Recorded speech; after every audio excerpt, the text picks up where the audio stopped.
Hello students, आपकी एक class हो चुकी है। लेक्चर आपने देखा होगा, उम्मीद है समझ में आया होगा। जो कॉमर्स के स्टूडेंट नहीं है उनको थोड़ा सा ज़्यादा वो लगेगा समझने के लिए, और थोड़ा सा कंसंट्रेट करना पड़ेगा। कॉमर्स के बच्चों को समझ में आएगा, समझ में दोनों को आएगा, लेकिन थोड़ा सा फर्क होगा। कोशिश करनी है जैसे मैंने बताया। अब आज का जो टॉपिक है ऊपर आपके स्क्रीन पे आ रहा है, अकाउंटिंग की terminology, accounting terms. Accounting terms का मतलब कि हम किन शब्दों का, किन टर्मों का अकाउंट यूज करते समय प्रयोग करेंगे।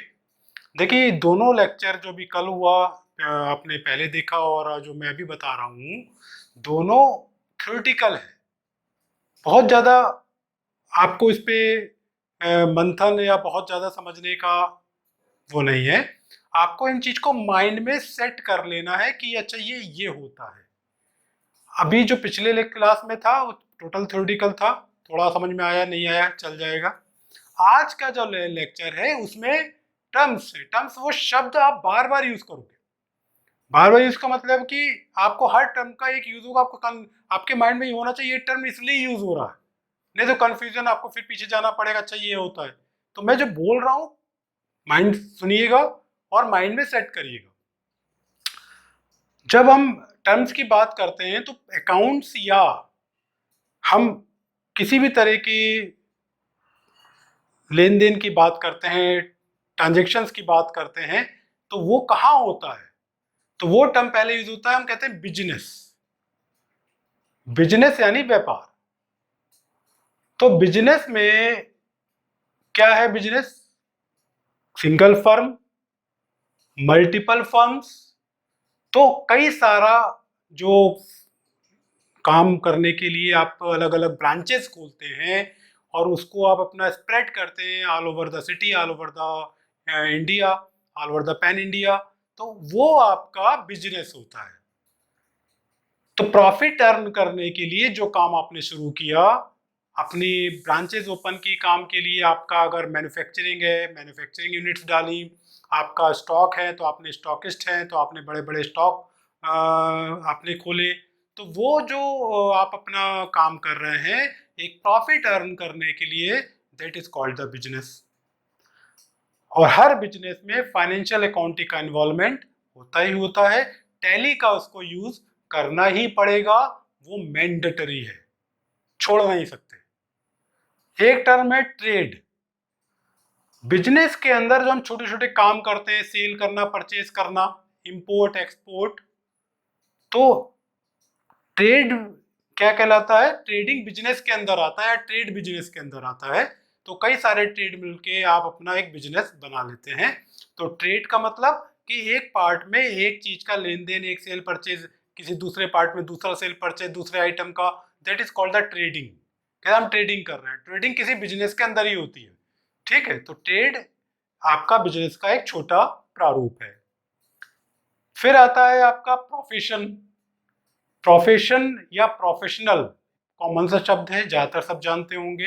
तो किसी काम को करने के लिए हम जब कोई ट्रेनिंग करते हैं वो प्रोफेशन बन जाता है। मैं टीचर हूं, मैंने टीचिंग की ट्रेनिंग ली तभी टीचर बना। कोई इंजीनियर है, उसने बीटेक किया तो इसलिए बीटेक करके इंजीनियर बना, एमबीबीएस करके डॉक्टर बना, इलेक्ट्रीशियन की ट्रेनिंग आईटीआई करके इलेक्ट्रीशियन बना।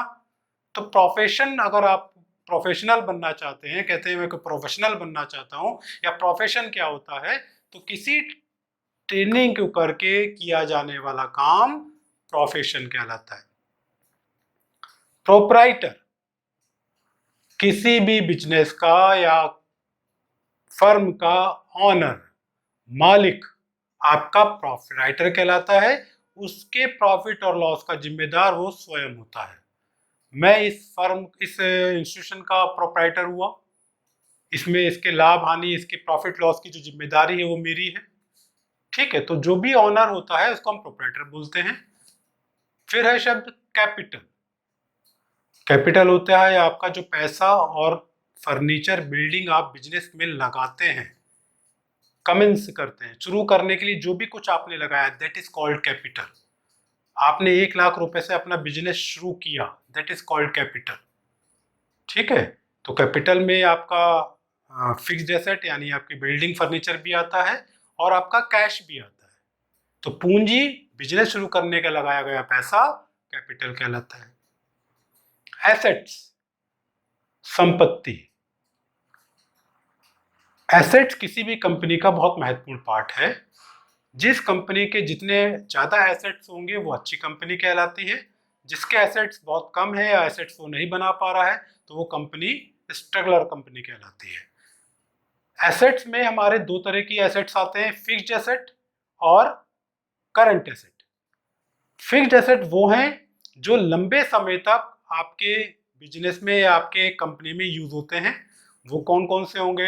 आपका बिल्डिंग होगी जहाँ पे आप अपना काम कर रहे हैं, आपका फर्नीचर होगा जहाँ पे जो आपने स्टेब्लिश किया, आपके कंप्यूटर्स, आपकी मशीनरी जो आपने एक बार लगा ली तो वो ये नहीं कि 4 दिन या 4 महीने के बाद आपको हटाएंगे। तो लंबे समय तक के लिए जो आपके पास आपका संपत्ति है वो फिक्स्ड एसेट है। और कुछ समय के लिए आपके पास कुछ संपत्ति आ रही है 6 महीने के लिए, साल भर के लिए, तो वो आपका करंट एसेट है। उसमें कैश इन्वॉल्व होता है कि जितना भी कैश आपके पास आएगा आप उसको खर्च करेंगे। स्टेशनरी आएगी वो भी खर्च होगी। आपके बेड डेब्ट्स होते हैं, मतलब जो डेबिटर्स हैं जिनसे पैसा मिलने वाला होता है, वो भी एसेट का पार्ट है।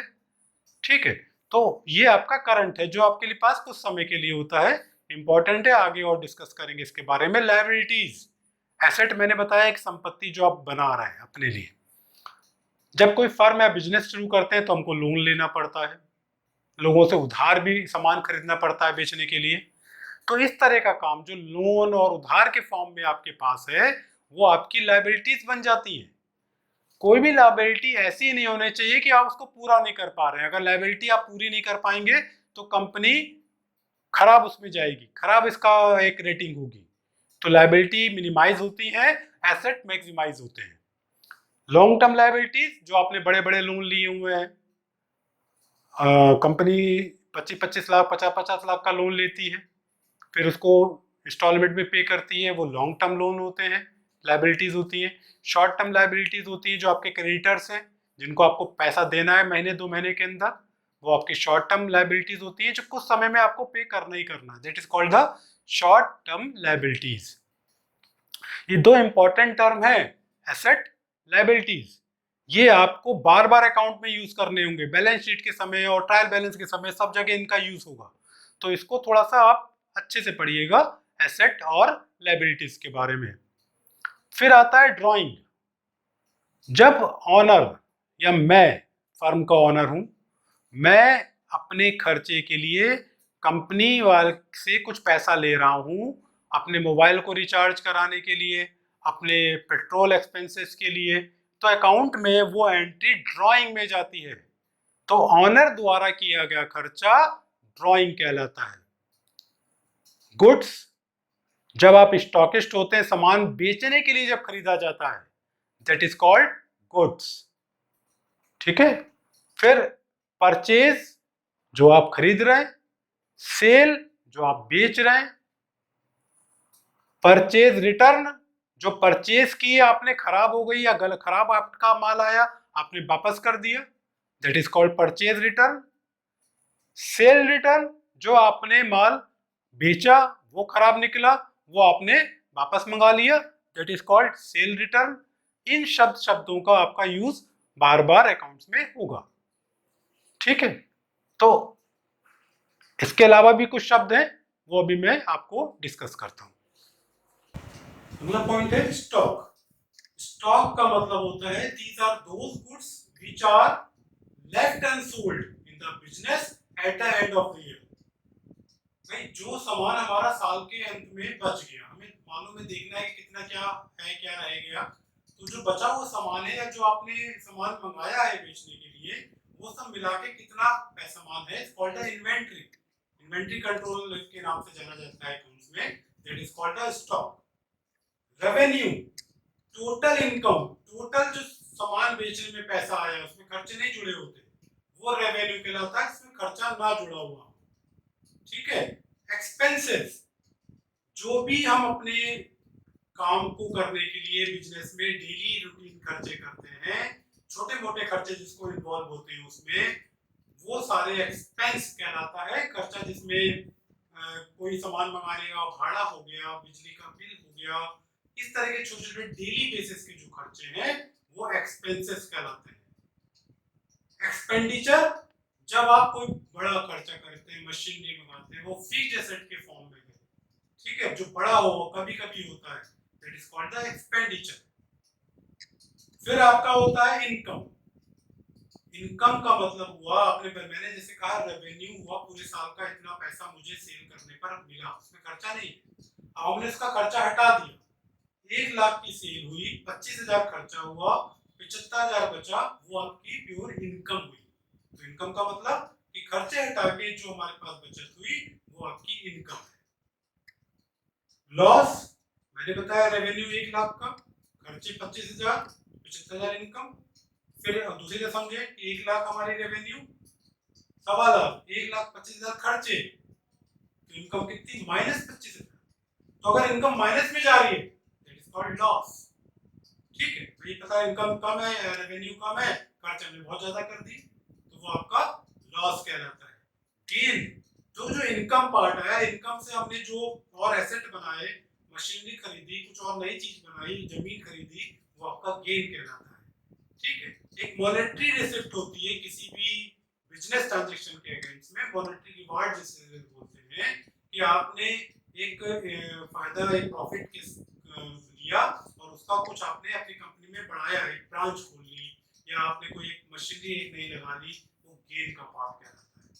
कॉस्ट, तो जो भी डायरेक्ट और इनडायरेक्ट खर्चे होते हैं, जो किसी सामान को या गुड्स को, सर्विसेज को बनाने के लिए आप करते हैं, और उसमें बनाने में जो पैसा लगता है उस गुड्स को बनाने में, दैट इज कॉल्ड कॉस्ट।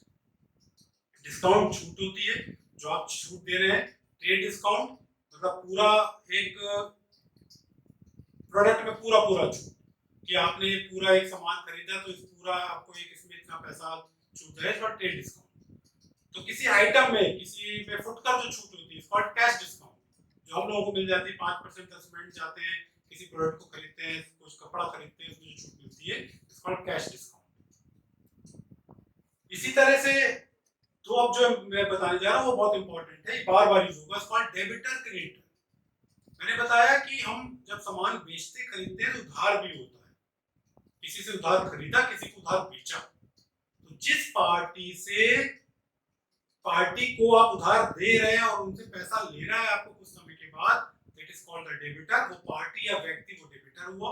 इसी तरह से जिससे आपने उधार लिया और उसको पैसा देना है वो क्रेडिटर हुआ। इसको रिपीट करिएगा सुनने में, उधार दिया है अगर आपने पैसा लेना है तो डेबिटर, उधार लिया है और आपको पैसा देना है कॉल्ड क्रेडिटर।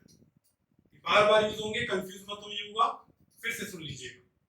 फिर आपका रिसीवेबल पेएबल, दो शब्द है। रिसीवेबल, जब आपको अपने ट्रांजैक्शन ईयर, जैसे मैंने बताया, मार्च में खत्म होता है और मार्च का पैसा आपको अप्रैल में देना होता है, तो आप तो नया फाइनेंशियल ईयर में चलेगा, लेकिन वो पैसा रिसीवेबल आपको मिलना, और अगर आपको देना तो पेएबल। अगर आपको वो पैसा मिलने वाला है तो आप उसको रिसीवेबल, अकाउंट में फिजिकली वो एग्जिस्ट नहीं करेगा, लेकिन एक प्रोविजन हो जाएगा, इतना पैसा भी हमें मिलना है और इतना पैसा भी हमको देना है, वो रिसीवेबल और पेएबल कहलाता है। इसको भी आप प्रोविजन करते हैं अकाउंट्स में। एंट्री, अगर आपका कोई ट्रांजैक्शन हुआ, कहीं लिख लिया, वो एंट्री बुक में लिखी तो बुक एंट्री, टैली में पोस्ट की तो टैली की एंट्री कहलाती है। तो जो भी हम एंट्रीज कर रहे हैं ट्रांजैक्शन की, शब्द होता है एंट्री। टर्नओवर, पूरा साल जो सामान बिजनेस में आप सेल करते हैं, जो सर्विसेज सेल करते हैं, कितनी करते हैं, 10 लाख की, 25 लाख की, 50 लाख की, तो जितना सामान आपके पूरे साल में बिक रहा है वो आपका टर्नओवर कहलाता है। ठीक है, तो टर्नओवर पूरा फाइनेंशियल ईयर का जो सेल है वो आपका टर्नओवर। इंसॉल्वेंट, ये शब्द होता है जब कंपनी में इतनी लायबिलिटीज बढ़ जाती है, इतनी उधारी बढ़ जाती है कि वो पे ही नहीं कर सकता, दिवालिया होने की कगार पे है, उसके पास कोई साधन नहीं कि वो पे कर पाए, that is called the insolvent. Bad debts, जो डेबिटर हैं जिनसे आपको पैसा लेना है, आपने वो आपसे सामान उधार ले गए हैं, कुछ दे देते हैं समय से, कुछ नहीं देते हैं, कई बार कहना पड़ता है तब मिलता है, वो कई भाग जाते हैं या नहीं आते हैं, तो वो कहलाते हैं आपके बैड डेट्स। इसको भी अकाउंट्स में आपको दिखाना होता है। वाउचर, किसी भी ट्रांजैक्शन की लिखित एंट्री, कागज पे आप बिल देते हैं या रिसिप्ट, सेल की बिल देते हैं, परचेज की रिसिप्ट लेते हैं, तो वो आपका कहलाता है वाउचर। अब है डेबिट और क्रेडिट, बहुत इंपॉर्टेंट है। डेबिट यानी डीआर, क्रेडिट यानी सीआर, बार बार यूज होगा, इसको हम आगे भी बहुत अच्छे से समझेंगे। डेबिट हमेशा लेफ्ट साइड पे दो कॉलम होते हैं, लेफ्ट एक राइट। लेफ्ट साइड में जो एंट्रीज लिखी जाती है इसको डेबिट, राइट साइड में जो एंट्री लिखी जाती है क्रेडिट। एंट्री डेबिट कब होती है, क्रेडिट कब होती है, नेक्स्ट लेक्चर में आप में डिस्कस करेंगे। फिर है कमीशन, जो सेल पर एक अलग से प्रॉफिट का पार्ट होता है, कुछ परसेंट होता है, वो दिया भी जाता है और कुछ चीजों में प्राप्त भी किया जाता है, वो आपका कमीशन कहलाता है। तो ये कुछ टर्म्स हैं, कुछ बहुत ही इंपॉर्टेंट है जो आगे बार बार यूज होंगे, कुछ कॉमन है जिसको आपको सुन के अपने माइंड में रखना है, जिससे आगे आने पर वो आपको समझ में आए। तो ये चैप्टर आपका खत्म हुआ। अगले चैप्टर में हम अगले टॉपिक